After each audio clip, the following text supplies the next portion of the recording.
gather round people wherever you roam, and admit that the waters around you have grown, and accept it that soon you'll be drenched to the bone. If your time to you is worth saving, then you better start swimming or you'll sink like a stone, for the times they are a change. Come writers and critics who prophesize with your pen, and keep your eyes wide, the chance won't come again. And don't speak too soon, for the wheel's still in spin, and there's no telling who that it's named. For the loser now will be later to win, for the times they are a change.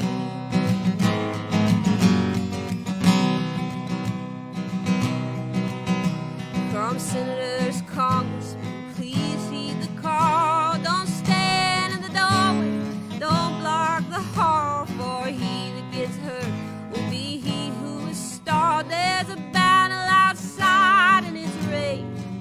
It'll soon shake your windows and rattle your walls, for the times they are a change. Come mothers and fathers throughout the land, and don't criticize what you can't understand. Your sons and your daughters are beyond your command. Your old road is rapidly aging. Please get out the new one if you can lend a hand, for the times they are a change. The line is drawn, the curse it is cast. The slow one now will later be fast, as the present now will later be past. The order is rapidly fading, and the first one now will later be last, for the times they are a change. For the times they are a change.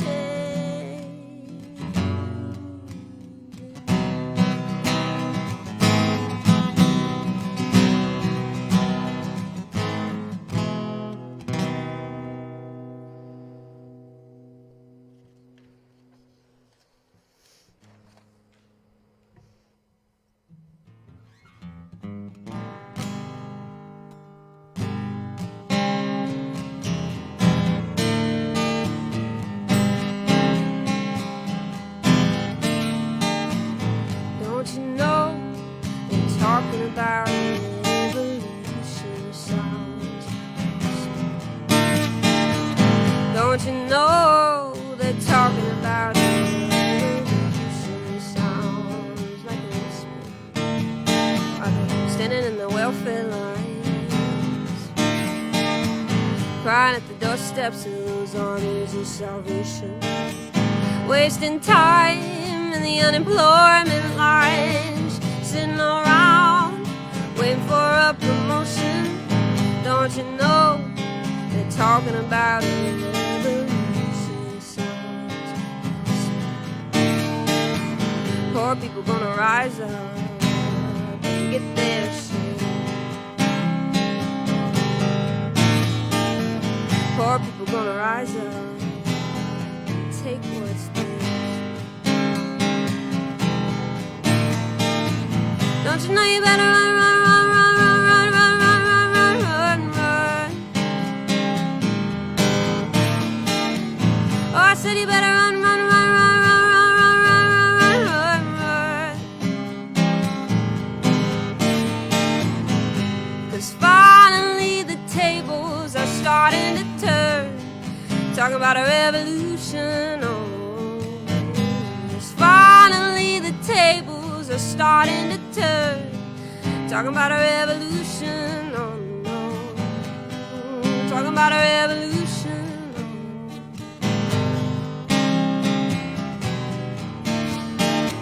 Standing in the welfare line, crying at the doorsteps of those armies of salvation, wasting time in the unemployment lines, sitting around waiting for a promotion. Don't you know they're talking about a revolution? It sounds like a whisper. And finally the tables are starting to turn, talking about a revolution. Oh, yes, finally the tables are starting to turn, talking about a revolution. Oh, talking about a revolution. Oh.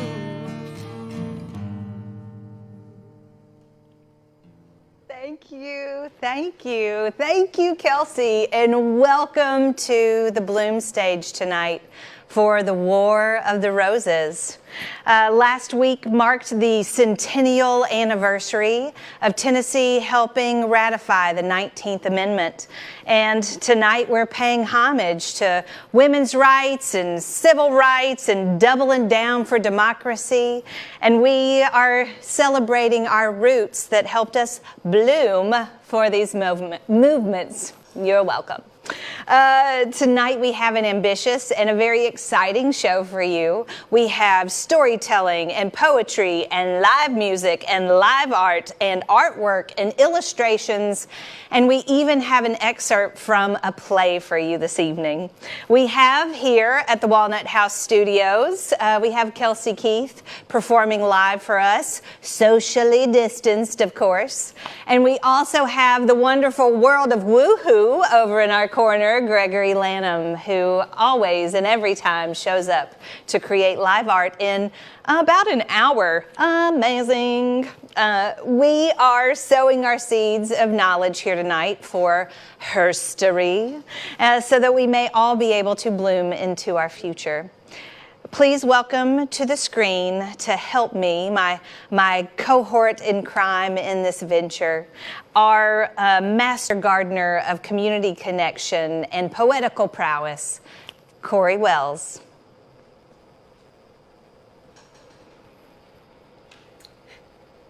I saved the rose I wore that day, and oh, it takes me back. People had been all over that grand hotel for days. Legislators, lobbyists, suffragists like me, and the antis, of course, the ones who were against us, and reporters from all around the nation who were keeping an eye on what was going on in Nashville. Well, people were packed into the lobby, the restaurant, the halls, and the gentlemen were in the bar where whatever they were drinking out of their teacups might have been a little bit stronger than tea. This was the time of Prohibition, you'll remember. Most everyone had on a rose, which showed their allegiance. The red roses meant that you were against women's right to vote, and yellow, the color of enlightenment, of course, meant that you were for it. Oh, the heat that August was high, and this was before air conditioning, but the stakes were even higher. For over 70 years, women had been coming from all walks of life: Protestant, Catholic, Jewish, white, black, rural, urban, working class, and wealthy. They'd been overcoming their differences to fight a war for their right to vote. And now, Tennessee was the final battleground.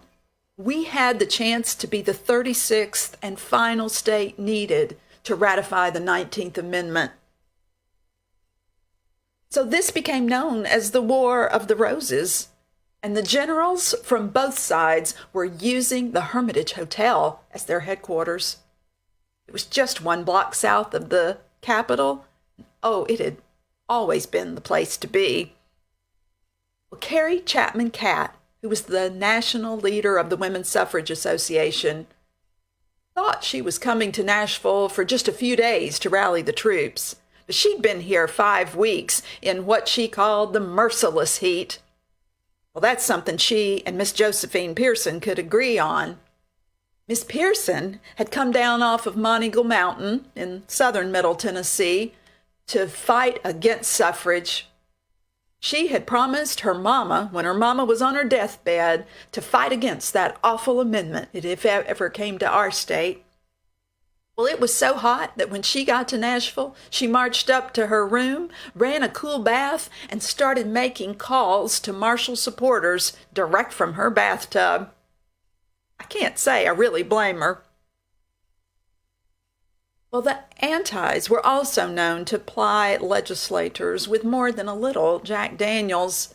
But we suffragists had been doing our work for weeks, canvassing the state, calling on legislators at home and on their farms.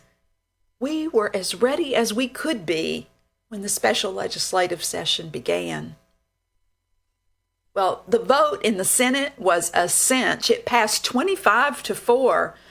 But the House was another story. First of all, the House Speaker, Seth Walker, tried to table the vote completely. He got up there and said, "This is a white man's country." And in a way, he was foretelling how people of color wouldn't truly have voting rights for decades to come. Well, there were all sorts of shenanigans that day, but in the final roll call, a legislator named Harry Byrne surprised us all. Now, he was wearing a red rose, but it turns out that very morning he'd received a letter from his mama, Feb Byrne, imploring him to be a good boy and vote for suffrage. Well, when they called his name, he said "I," just real quiet like he was hoping nobody was gonna notice.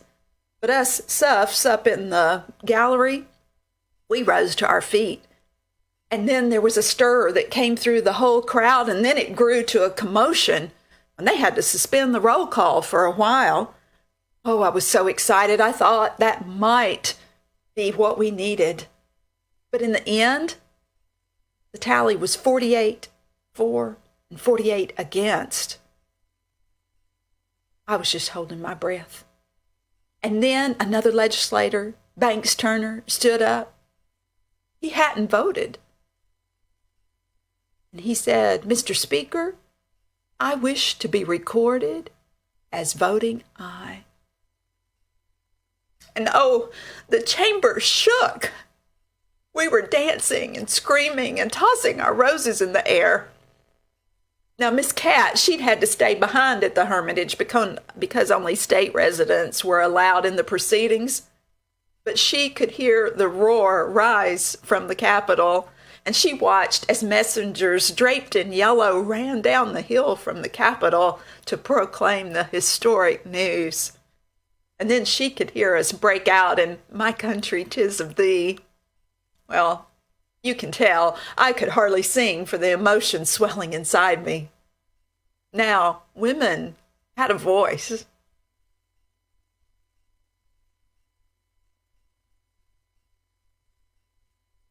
So that's a little bit of the story of the War of the Roses.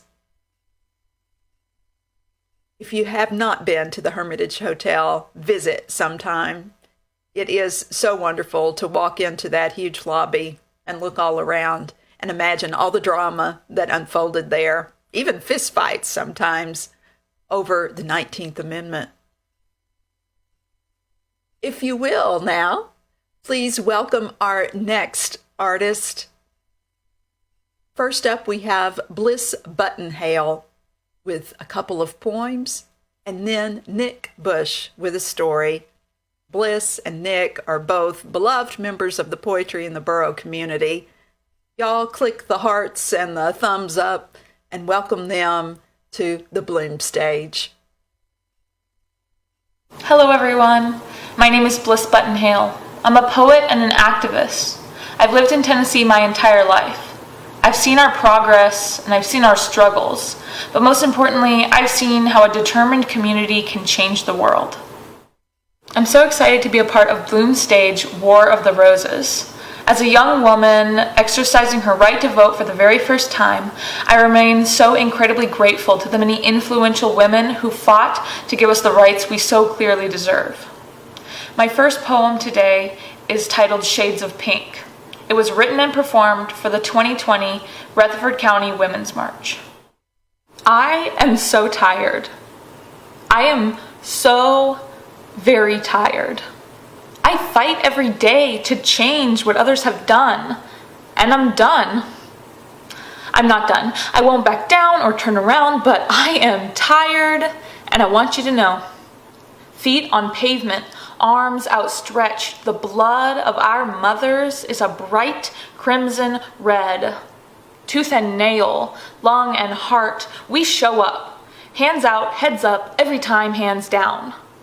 However, I am only skin and bones, and blood and soul. I am only one person, still viewed as just a girl. But I am the daughter of a Spitfire mother who taught me to pave my own way. And as someone who thrives, I can tell you the struggles. Society still puts us down and shuts us up. Because a long time ago, some fragile little men realized we are game changers. So just like little boys, they said, "You can't play with us." And they broke all the rules. And even to this day, kings rule the game, but even that decreases. Because, as any good chess player will tell you, queens are the most valuable pieces. Fire in our eyes, pink atop our heads, we will change the world for better, even with blood coming out of our wherever. So let them panic. Let them be scared because time is up. Let them deal with their fate because the only thing in our mouths will be the single word checkmate. My second poem is titled Assurance. I paint my nails. The same nails that I use to claw my way out of the gender gap. I braid my hair tightly like the bonds I make with my fellow sisters. I love shoes. Shoes that help me stomp out hate and inequality. Remember that even beaten and bloodied, you always have the power to be kind to yourself. Because the one thing that they will never take away is our self-assurance. Assure me that it will be okay. It will be okay. Look up, down, look around. As long as we are breathing, we are seeing, we are making a difference. Make the difference, be the defiance that changes the world. Because we are the world.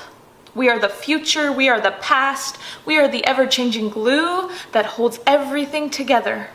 Even when they're trying to tear it apart, we are a part of the revolution. We are the revolution. The revolution will come from the female voice, just like it always does. Do my convictions scare you?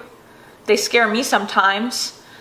But that never keeps me from keeping open eyes, an open mind. In this testing time, we are the test of time. So kiss your daughters and mothers. Thank them for existing, because the one thing we can always give each other is our assurance. Assure me that it will be okay. It will be okay. Thank you all so much. It has been such a joy to participate in this event. What's going on, everybody? I appreciate y'all coming through. My name is Nick Bush, and the name of my poem is Ode to Ida B. 2020 hasn't been all bad. Because on May 5th, they honored Ida B. Wells with the Pulitzer given posthumously. 125 years late is better than never, I guess, but I'd have been cool with 35 years too late because she died in 1931. If they had did that, she could have had a year to celebrate, I guess. But it shouldn't have come down to that. She shouldn't have had to write about Tennessee lynchings and shouldn't have had to stay in New York while they burned the office where she learned her investigative journalism techniques and published the newspaper she co-founded, ironically called Free Speech. I mean, I guess it was ironic, but I'd rather talk about May 4th, 1884, 136 years before her previously mentioned posthumous Pulitzer, where she bought a first-class ticket on a train and refused to go to the back of the caravan and, damn, this sounds familiar. You know how it ends. When she didn't give up her seat, it took the conductor plus 2 other white men to drag her off the train and back into the streets. So you know she had something to say about her right to vote. She would not stand on the sidelines while other folks spoke. She joined what would later be the NAACP and gave some pub to her own women's voting organization, the Alpha Club.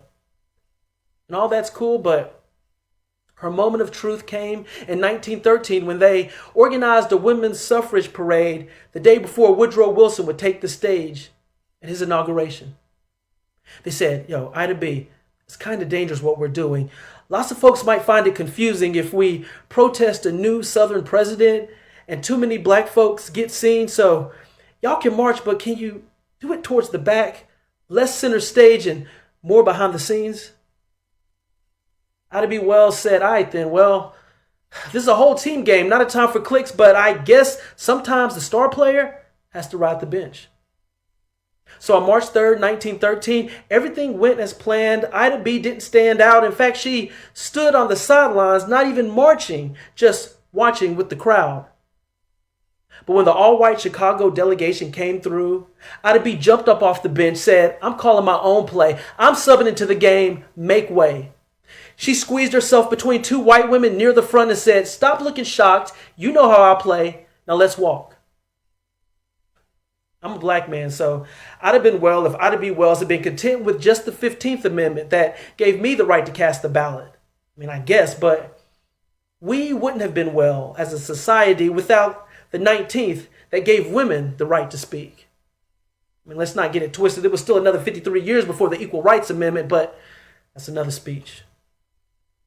And the main argument against women's suffrage was that the family unit would suffer in age, but Ida B smashed that because she got married, had 4 kids, and still changed the political, the journalistic, and nomenclature game because she also became one of the first American women to get married and still keep her last name. Thank you.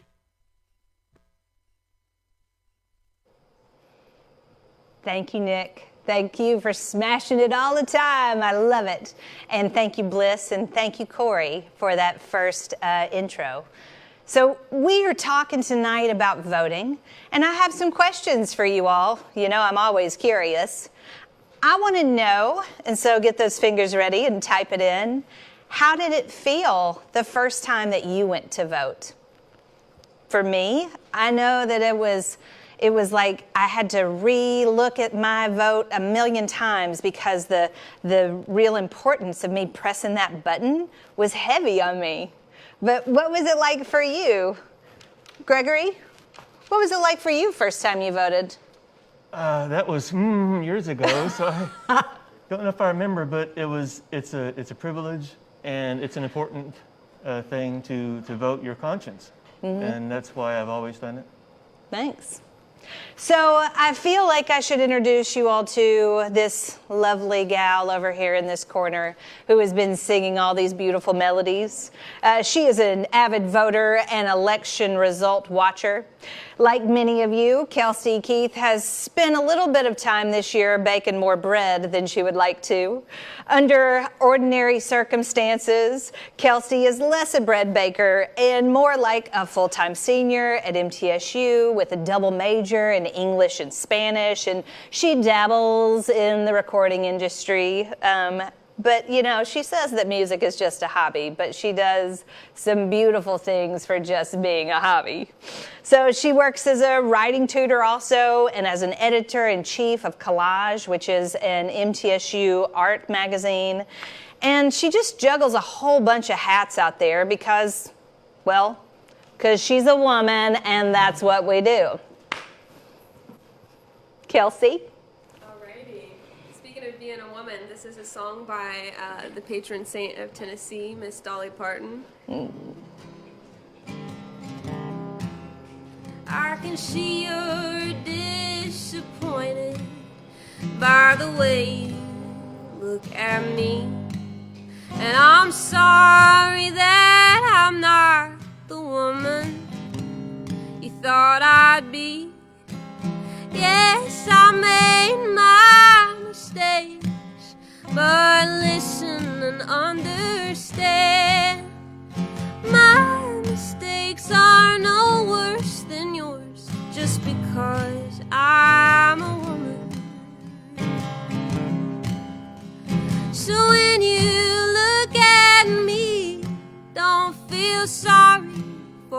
yourself.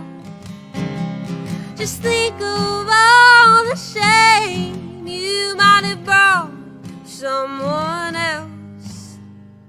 Just let me tell you this, then we'll both know where we stand. My mistakes are no worse than yours, just because I'm a woman. Now a man will take a good girl and he'll ruin her reputation. But when he wants to marry her, well, that's a different situation. He'll just walk off and leave her to do the best she can, while he looks for an angel to wear his wedding band. Now I know that I'm no angel, if that's what you thought you found. I was just a victim of a man that let me down. Yes, I made my mistakes, but listen and understand. My mistakes are no worse than yours, just because I'm a woman. My mistakes are no worse than yours, just because I'm a woman.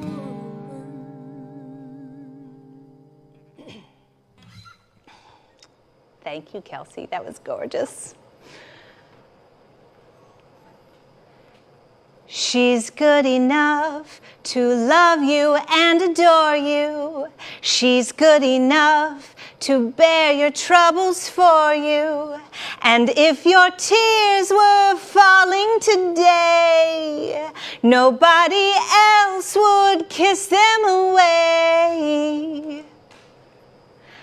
I was feverishly packing my backpack for a post-college graduation pilgrimage to Europe. I was going to spend 6 weeks riding the rails and jumping to the hostels and sleeping on friends of my family's floor.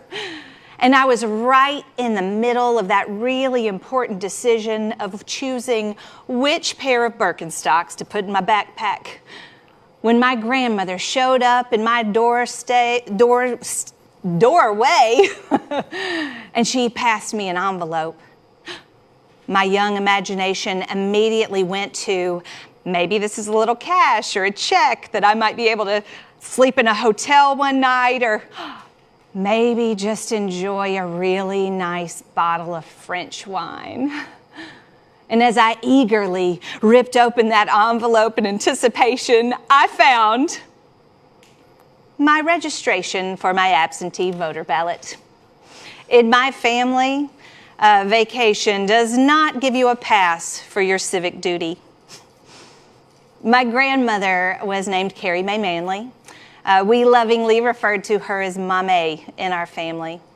And she was born in 1908 in Unionville, Tennessee, but moved to downtown Nashville by the time she was a toddler, right on the corner of Church and 7th. So my grandmother's playground were the steps of the state capitol, and she had this bird's eye view of watching the legislation happen when she worked in her aunt's boarding home in the summer when legislation was in session. And she was 12 years old when the 19th Amendment was ratified. And she said there was something about a bunch of men sitting around talking about if a woman was good enough to have a vote that made her real happy that she was in charge of her electoral voice. She's good enough to warm your heart with kisses. My grandmother's mother was named Maud, and she suffered every nasty name whispered behind her back when she decided to take a job as a stenographer for the State Department, But you see, at that time, education was not free. It wasn't just a given right. And Maud understood that her kids needed an education. So she entered the workforce.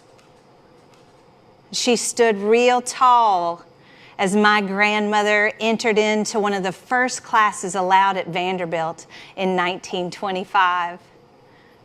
And truth be known, my grandmother, she was a decent student. She was a double major. And she will probably tell you that she was a little distracted because she was busy playing piano at all the parties, because she was invited because she could play after the band had gone home. But she went into education, and that was a job that was considered good enough for a decent woman to hold at the time. And honestly, she was really excited about being able to foster curiosity and knowledge into people's lives. And she was so excited when she got her first job right out of college. But before the chalk dust could even gather on the floor by her desk, the principal made a pass at her, to which she promptly refused. But that principal then fired her, stating, and I quote, "Carrie Mae is unsuited for teaching because she has a withered right arm." That withered right arm that was good enough to play piano for every party in college, or even earned her extra spending cash playing for Nashville's WDAD radio shows. You mean that right arm that canned 6 decades worth of vegetables on a 325-acre farm and sewed practically every outfit she ever owned? That withered right arm, that was a bold-faced lie and complete fabrication of a wounded ego. My grandmother learned early on that her vote was going to have to be her voice. So Ma Mae spent the next 70 years using that right arm to cast her ballot in every election. I mean, she didn't have a lot of financial influence as an educator, but that woman could dial a phone bank and stuff an envelope with determination. She used that arm to push those furniture pieces back against the wall and make banana bread sandwiches and pour out gallons of orange spiced tea while people poured over the candidates that were running for re-election at her open houses. And I know it's probably just my young imagination, but to me, there seemed like there was a correlation between the candidates who came by and sang a little ditty at her open house and their successful election nights. She's good enough to warm your heart with kisses when you are lonesome and blue. She's good enough to be your baby's mother.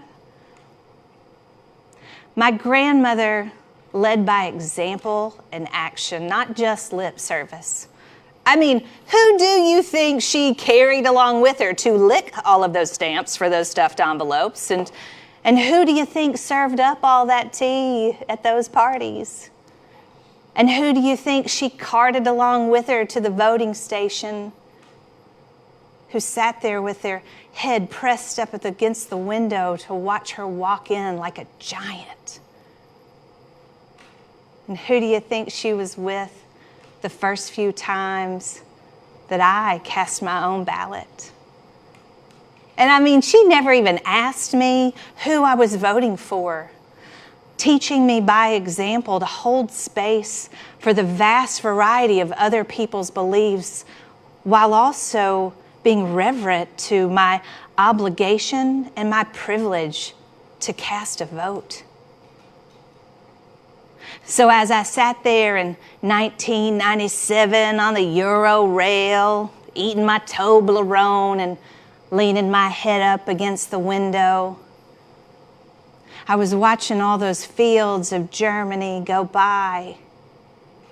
And in a moment, I was struck with the thought that half a century prior, Those fields were flooded with repression and genocide because one voice screamed out and dominated over the cries of many.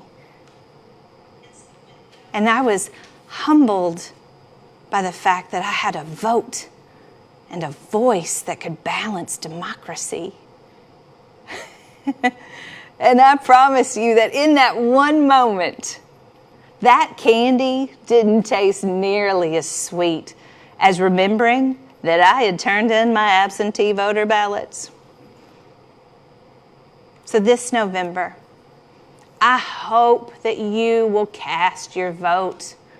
I hope that you will march into that voting station like a giant, carrying the memory of your ancestors and all of the people that worked so hard to fight for a right that should have just been given to us in the first place.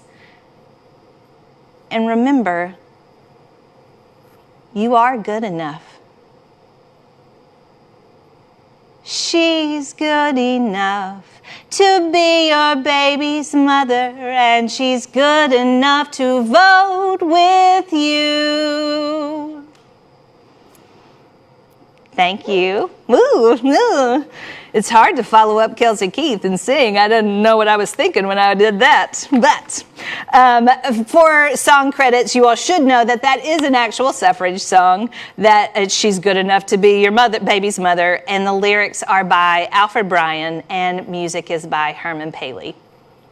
So Tennessee became the last state needed to ratify the 19th Amendment to fully enfranchise women as American citizens, bridging the gap of inequality by giving women the right to vote, to seek a divorce, to have rights over the children that they gave birth to.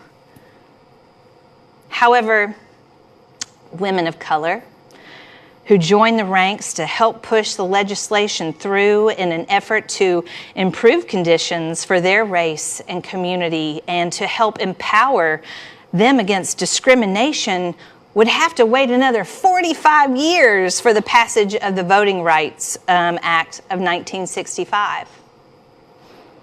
We've heard a little bit about that from Nick Bush this evening. But our next segment gives light to the powerful stances that the women of color continue to advocate for even to this day. Mary Watkins has been a boundless creative advocate for our community, and her works are multi-layered and inspired as she tries to strive to discover, preserve, teach, and share the history of African Americans here in Rutherford County. We are so honored to have her work here on the screen with us this evening. I wish that you could see it in person, and if you ever do get a chance to see it in a gallery, you will want to do that. But tonight, just scooch those seats in a little bit closer to your screen, and please enjoy the works of Mary Watkins.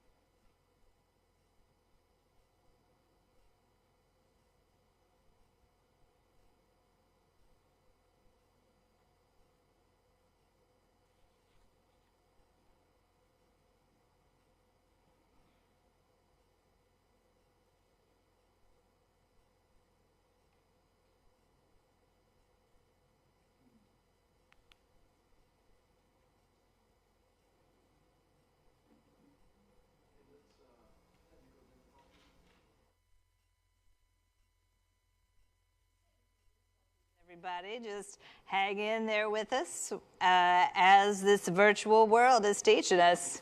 There's always something. Do-do-do. But I will say in this moment, this evening, the League of Women Voters here in Rutherford County are accepting donations for this show. It's free, it's fun, it's fabulous, but man, it sure would be great if you could make a donation. Up on your screen right now is that link to the website. So it might be a nice time for you to make a donation. Or I might just continue singing songs. We should have Kelsey sing songs.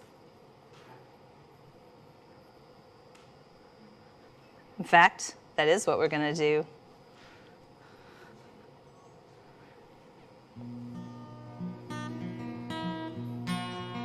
Listen, a little bit improvised. But there's some days where it doesn't feel real great to be a woman. And then there's some days where it really does.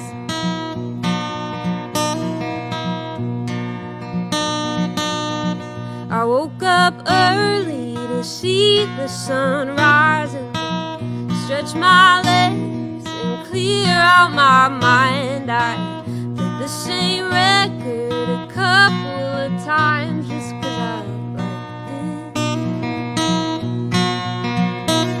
I got shoes on my feet and coffee in my cup. I got people to laugh with in a city that I love. I got paper and pen and a guitar to play. Oh, I think I'll be alright today. It's been a long few months and maybe years, and this heart is messy, but it's mine. So when my worries try to take hold, they'll just have to go. They're a tune for another time.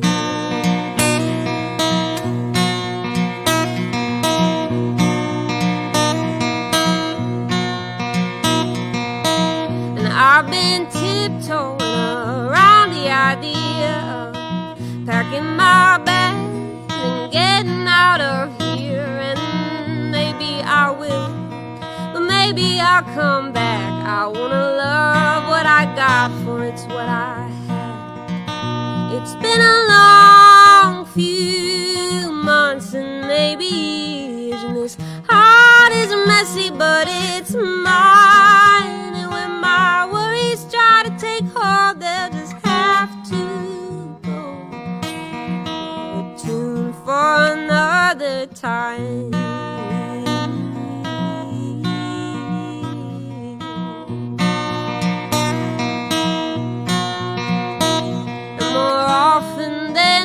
There are plenty of people who I would rather be, but today I can say with a smile on my face that I'm happy to be me.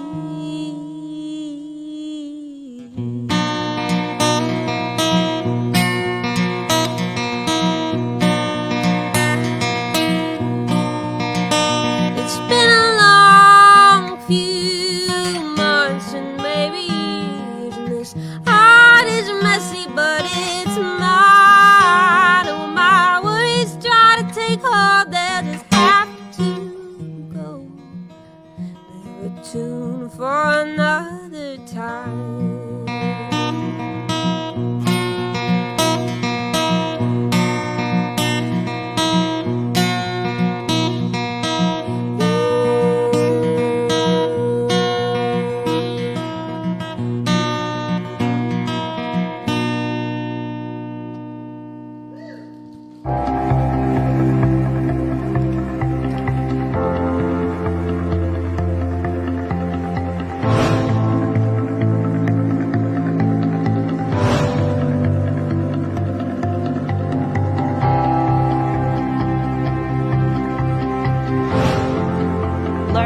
To read. Granddaughter teaching grandma to read so that she can see the world in a whole different perspective, as well as give her the opportunities to open doors that have been closed due to not being able to read.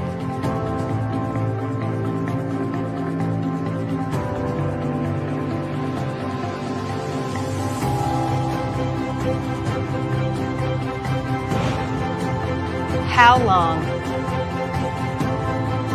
The inspiration behind this piece was done to commemorate all the suffering women that they have had to endure, trying to keep the faith all the while questioning God of how long must we tarry the heavy burdens of this life.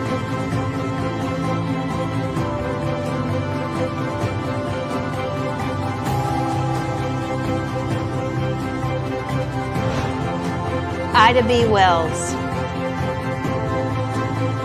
The inspiration for this piece was Ida B. Wells because of her views and works in journalism and politics.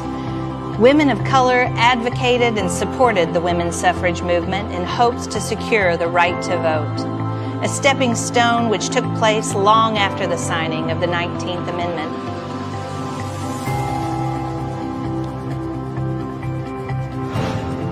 Hope. A mother, through heartaches and pain, carries her daughter Hope on her shoulder in search of a better life with the belief that one can achieve good things as long as you have hope.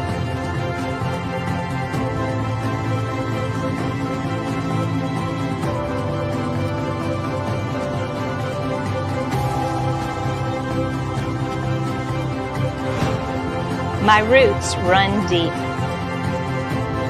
The inspiration for this piece was done because all the hype about African Americans wearing braids, dreadlocks, and afros. Our roots run deeper than the style of our hair or the color of our skin. It is our culture, DNA. God made us this way.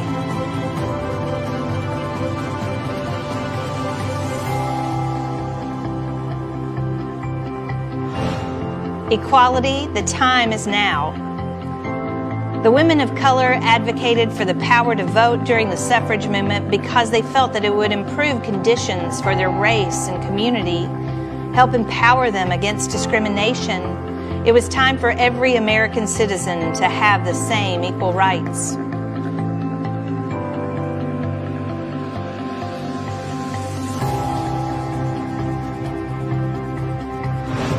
Power of the vote. The inspiration for this one is the 2020 election. Our vote is our voice. If we want change, we must go to the ballot box and cast our vote just as the 1920 women did during the suffrage movement. Every vote counts.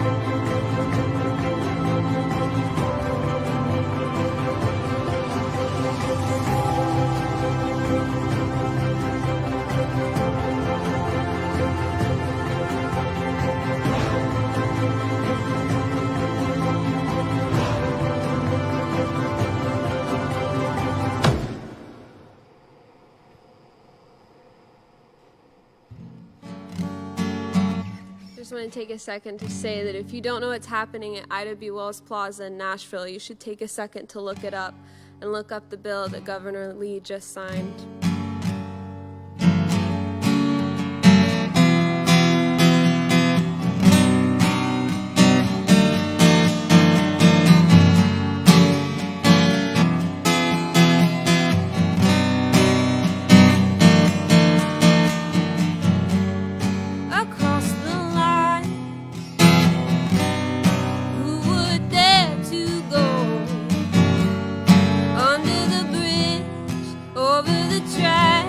Separates whites from black.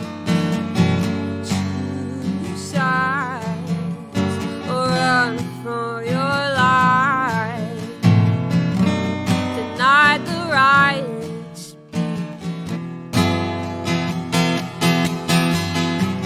On back streets of America, they killed the dream of America.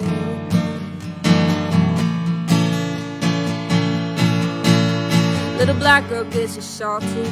Ain't no reason why. Newspaper prints the story and racist tempers fly. Next day it starts the riot. Knives and guns are drawn. 2 black boys get killed. 1 white boy goes blind. Across the lines, who would dare to go under the bridge, over the tracks? Separates whites from blacks. 2 sides, run for your life. Tonight the riots begin. On back streets of America, they kill the dream of America.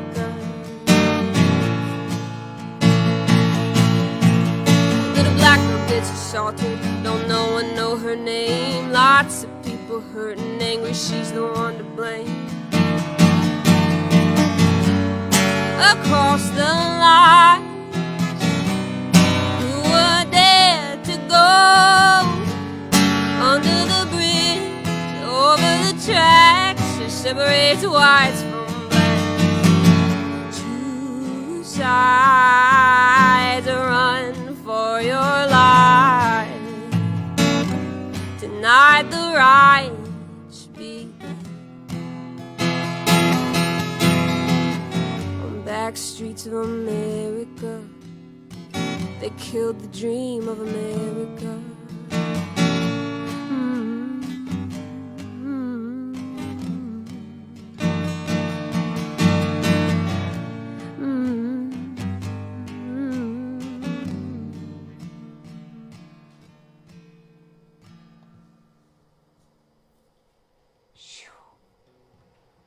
Well, there's a lot of power up in here tonight.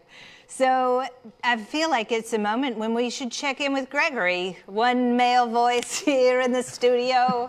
At least you had Nick to help balance you out this evening. How's it going over there? Well, actually, I just got finished. What? Yeah, I just actually got finished way ahead of schedule. Portrait of Susan B. Anthony. You are getting too good at this, mister. Well, I did a pencil sketch ahead of time, so part of this was pre-recorded. But it's all done. Holding the yellow rose, of course. Oh, of course, because we want you to vote for the right for women to vote.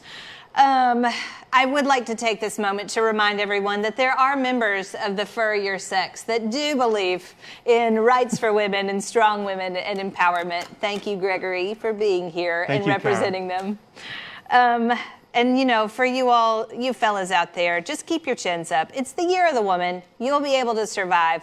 We've been surviving for centuries in your worlds. I have a question for you all. We've been talking a lot about advocates for rights. So will you type in and let's keep the conversation going about who we need to keep studying and who do we need to look to for champions of civil rights and women's rights. Type it in there. Maybe you're going to introduce someone to someone they haven't heard of before. That's the cool thing about this connection of technology, yeah? So our next two tellers bring fresh, raw, and strong voices to the stage every time I hear them. They light me up with their words, and they make me really excited for the community and for the people that get to hear their words. I was first awestruck by Caitlin Paris at Poetry in the Borough, and then we got to talking, and I discovered that we both have a really strong passion for education. And then, of course, she totally one-upped me because she is in education and recently received her Master's of Education from MTSU. But before you get to hear her speak, you will hear from our next poet, Jacqueline Swift. So J. Swift, the poet, was first introduced to the Bloom stage with our Mama Tried show. She is a poet, professional speaker, playwright, and author with an MFA in creative writing from Sewanee. Her one-woman show called Vocal Silence is currently running in Tennessee and Atlanta, and we are happy she is sharing her voice with us tonight. Please send up those hearts to your screen for J. Swift, the poet.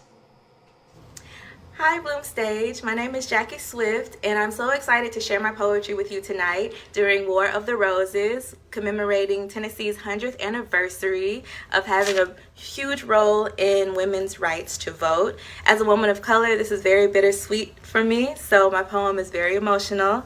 It's called Lifting as We Climb, and that phrase came from the National Association of Colored Women back in 1896 to kind of illustrate the struggle. So here we go.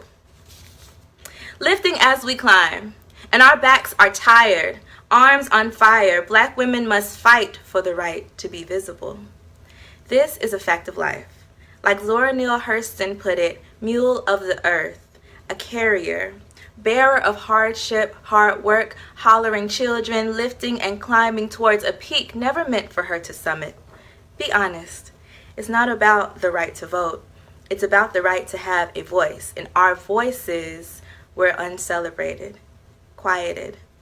In 1913, during the Women's Suffragist March, despite the fact that the right to vote was no less important to black women than white women, we were told if we must come, we must march in the back. Despite that, 22 women from Delta Sigma Theta Sorority Incorporated still marched. In 1896, the National Association for Colored Women used this as their slogan, "Lifting as we climb."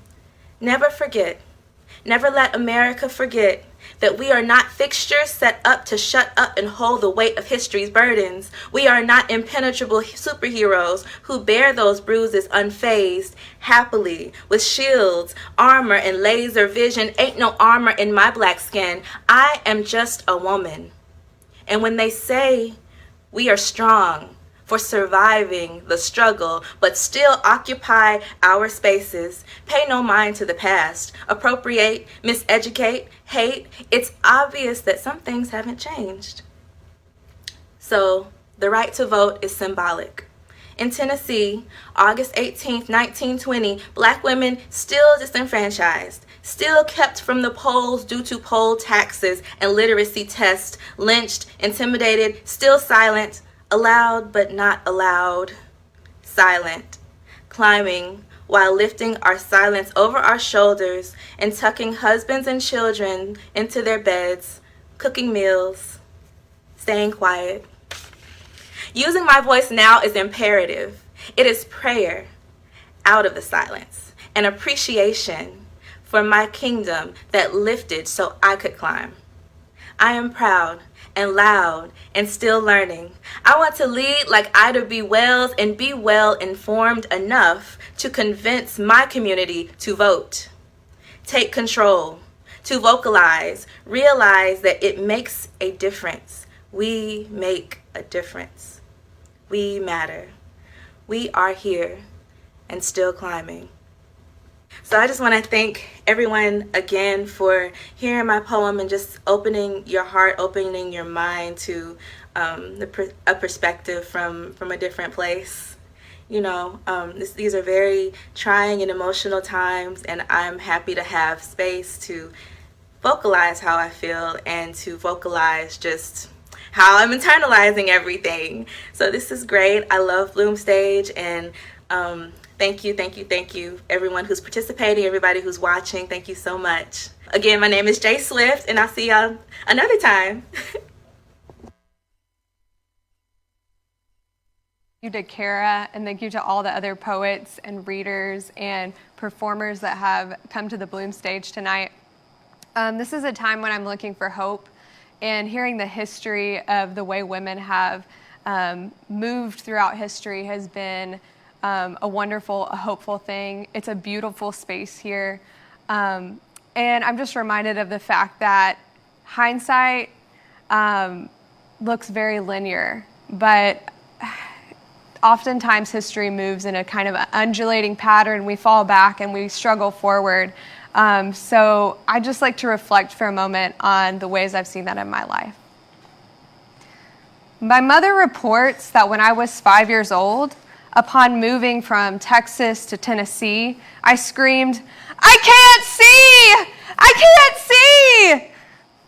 I was referencing the land lifting around me in a way that I had never seen in the flatscape of Texas. The lush green of a Tennessee June and the rolling hills engulfed me as I entered the place that would mold me like the glaciers that molded it so long ago. In the northeast tip of Tennessee, where hill and mountain begin to lean into one another, I picked cherry tomatoes, watched meteor showers, sold lemonade at yard sales, found Cherokee pottery in the dry lake bed, and crafted beads from red clay.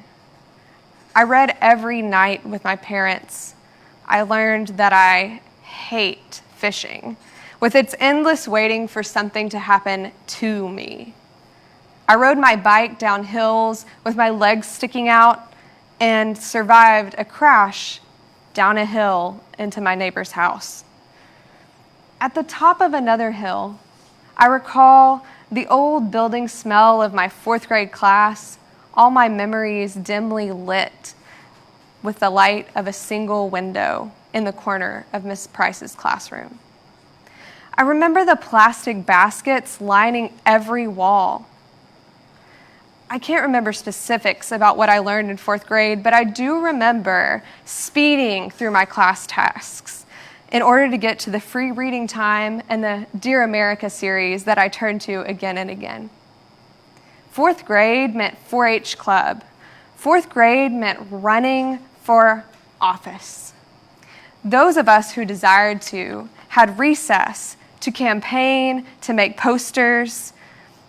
I'm not sure if it was all the reading or my parents' relentless encouragement, being an older sister, Miss Paris letting me read my stories to the other classes, or PBS Kids, but I knew I had to run for office.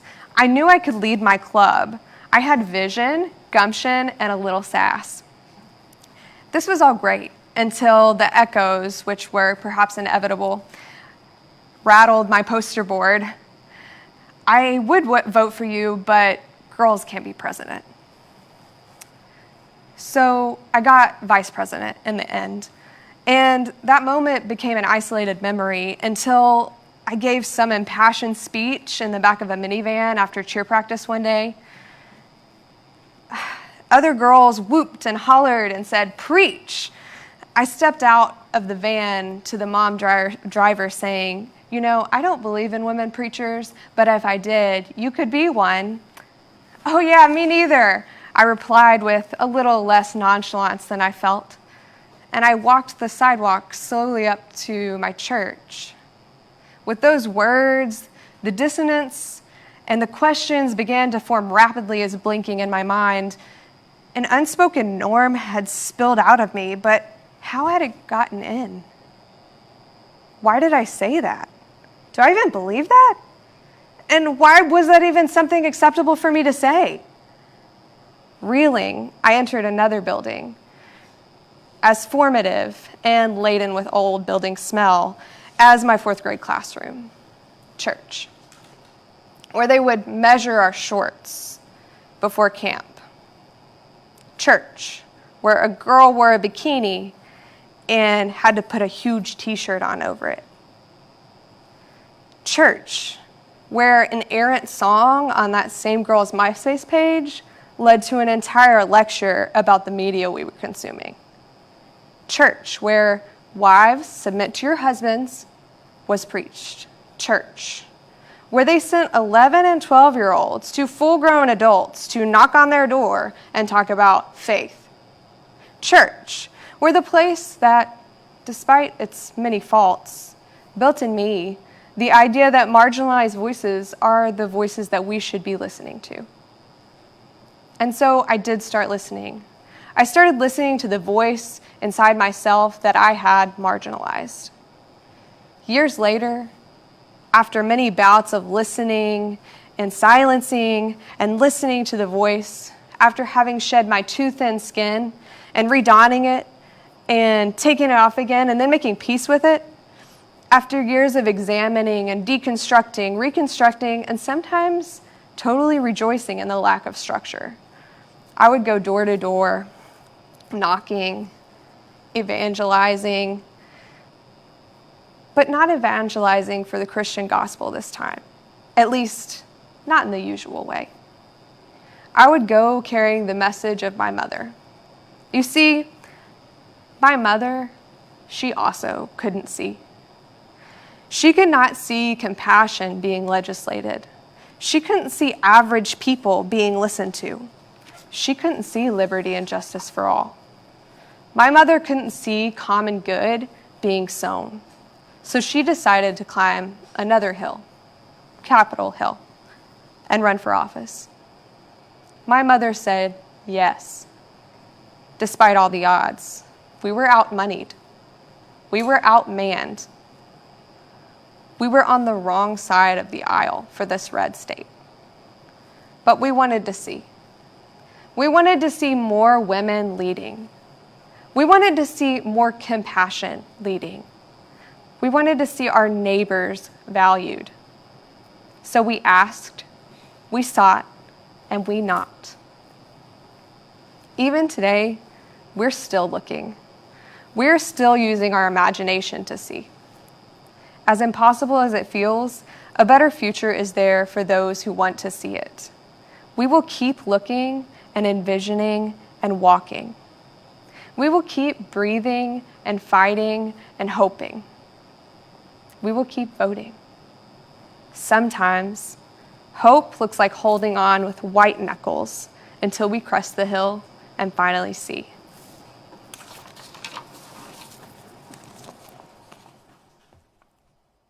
In 1920, when the 19th Amendment was ratified, Carrie Chapman Catt, who I talked about in the previous segment, believed that the U.S. Senate would be half women by 1930. In many ways, I think she would be mightily disappointed in the slow progress of women in their political representation in both the United States and here in Tennessee. But she would also be very proud that the League of Women Voters, which she founded in 1920, is still going strong today. The League began here in Murfreesboro and Rutherford County in 1957. It is a nonpartisan organization which encourages citizens' active and informed involvement in government. The League studies and takes positions on issues, but it never supports or opposes any political candidate or party. Donations that you make tonight will benefit the League in producing voter guides, candidate forums, and other programs that inform voters. Learn more and donate at lwvrutherford.org. And now it's my pleasure to talk about another community organization. The Leading Ladies of Rutherford County History is a community partnership organized by the Rutherford Arts Alliance to give voice to a diverse group of women from the past who have shaped our local history and culture. The project honors many local women from the 19th and 20th centuries. Tonight, as we celebrate suffrage, I have to especially mention that it includes Annie Brawley Jackson, a freight clerk and leader in Murfreesboro suffrage efforts, and Mary Ellen Vaughn, a journalist and nurse who worked to educate the Black community to meet the literacy requirement that was required for voting for many years. The project, which you can learn more about at leadingladiesrutherford.com, includes many components that we'll be seeing throughout the coming year, including selfies with a suffragist, one-act plays, podcast, and driving tours. Tonight, we're excited to provide you with a preview of the project's capstone, an original play called Party of 12 by Mary Donay Johnson. Now, meet Olivia, played by Aurora Bowe, and Mary Kate, played by Patricia Abbott. Here's a cinematic sneak peek of Party of 12.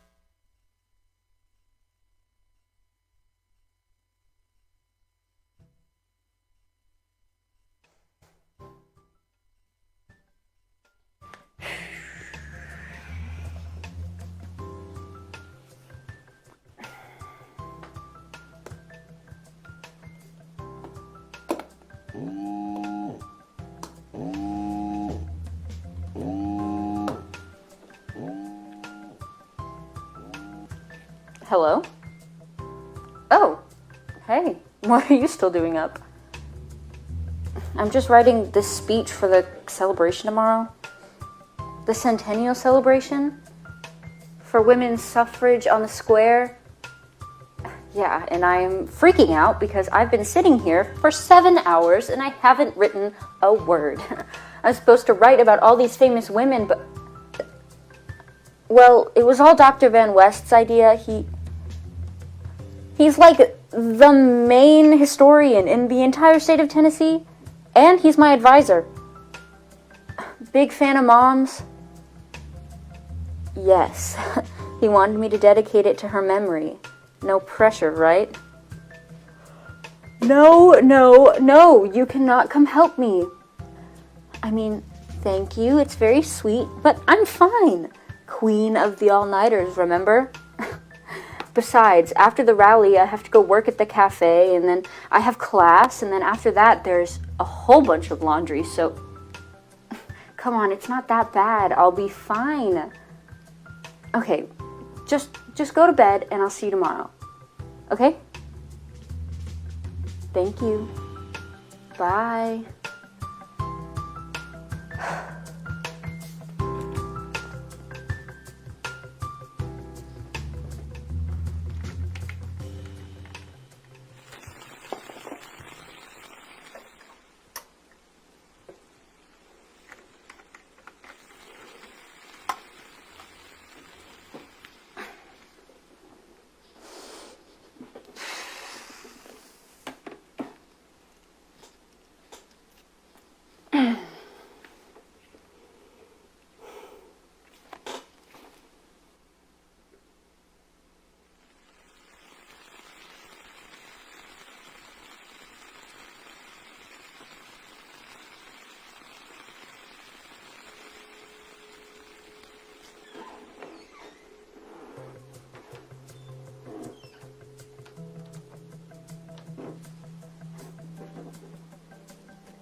The perimeter is secure.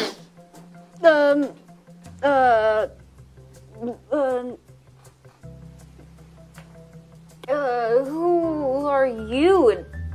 And how did you get in here? I heard you call. I didn't call. You opened the shutters. Those are blinds, and I was just checking to see if the sun was out yet. But you gave the signal. What signal? For the all clear? You lit the lamp. That's why I'm here. Who are you, though? You don't recognize me. No. Well, it's not like I'm traveling incognito or anything. Come on, you know who I am. No, really, I don't. Wait.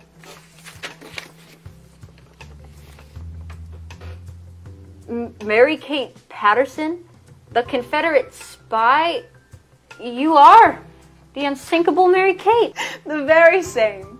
And you are Olivia, queen of the all-nighter Olivia, correct? Valid. That's me. Happy to arrive at my proper destination, and this time without a map, just my winged feet. Does that mean you're a ghost? Don't be silly, there's no such thing as ghosts. Well, have you been walking down Maple Street at night lately? Lately? You know what I mean. Recently. Maple Street is for amateurs. I'm here on special assignment. Am I the first one to arrive?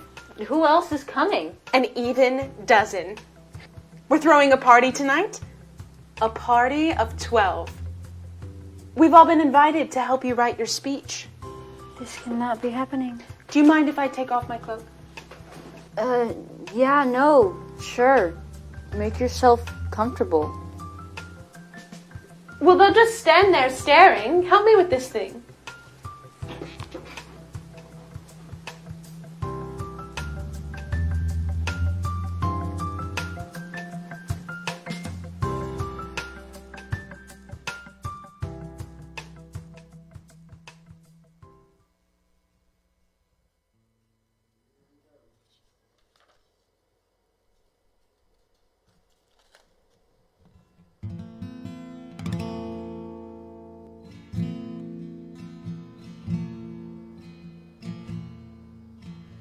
Black clouds are behind me. I now can see ahead.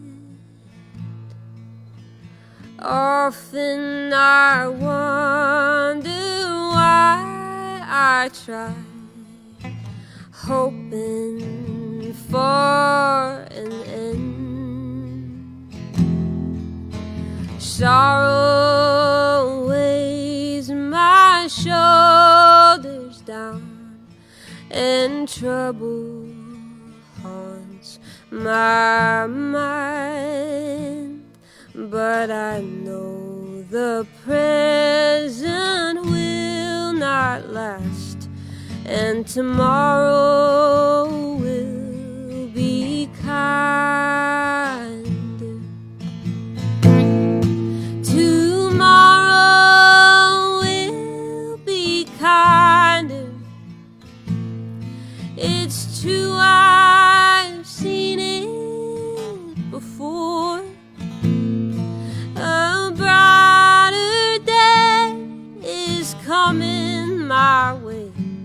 Yes, tomorrow will be kinder.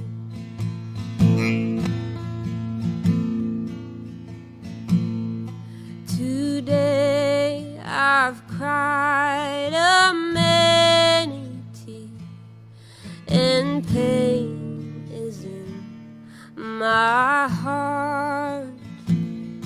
Around me lies a somber scene. I don't know where to start, but I feel warmth on my skin.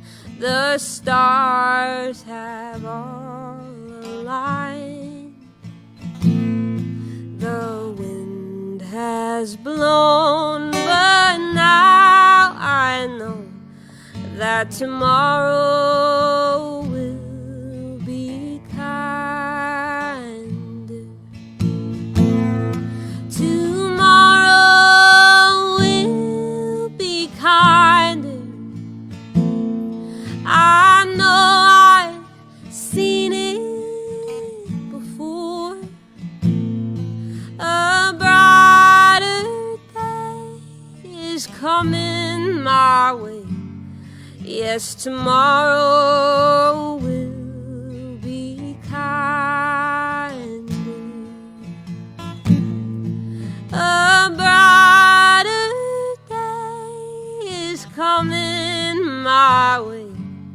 Yes, tomorrow will be kinder.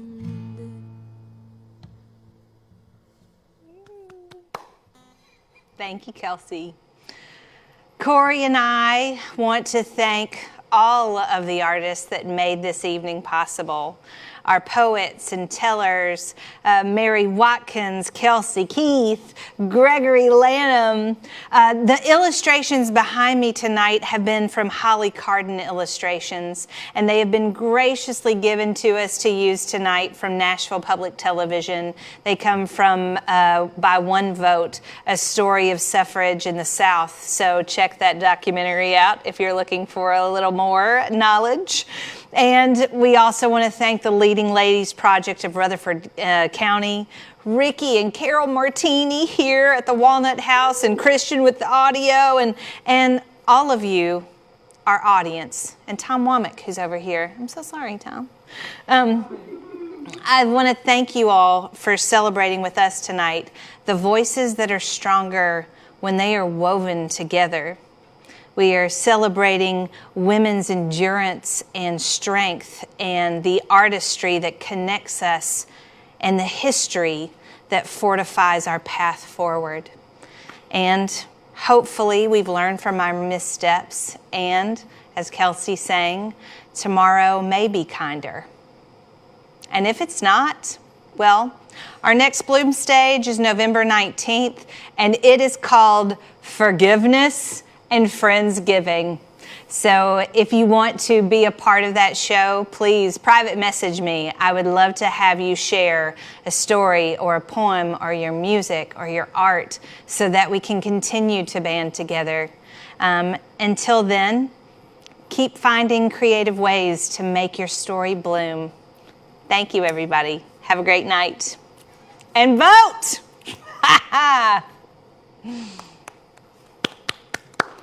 I know, it's like there's just the three of us. Yay!